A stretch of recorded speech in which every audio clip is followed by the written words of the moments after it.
কবিতাৰ শিৰোনাম ত্ৰিকালজ্ঞ কবি আৰু আবৃত্তিকাৰ দীপজ্যোতি।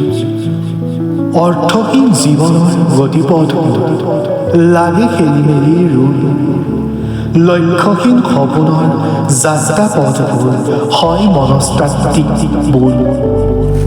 ভবা নাই কোনোদিনে লক্ষাধিক টকাৰ বান্দোলৰ বোলত, যিখিনি পাম সেইখিনিকে লৈ জীয়াই থকাৰ অদূৰ মাদকতা। অতীতত পোৱা বহু ফুলেই আজি পৰি মৰহি গ'ল, লৈছোঁ তাকে সাহসৰ শক্তিৰূপে জীৱন গঢ়াৰ পথত।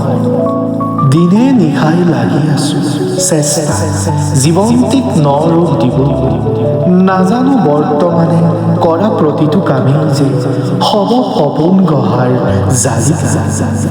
ভয় লাগে ভাবিবলৈ ভৱিষ্যতটিক লৈ কি বা হ'ব কোনেও নাজানে, তথাপিও অশেষ চেষ্টা আৰু প্ৰচেষ্টা নিজকে ৰাখিছোঁ সাঙুৰ খুৱাই।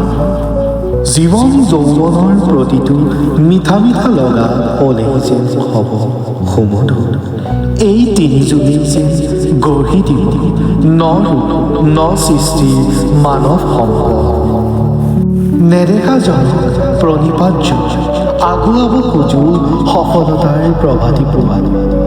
অতীত বৰ্তমান আৰু ভৱিষ্যত এই ত্ৰিকালজ্ঞই হ'ব তাৰে একমাত্ৰ সাক্ষী।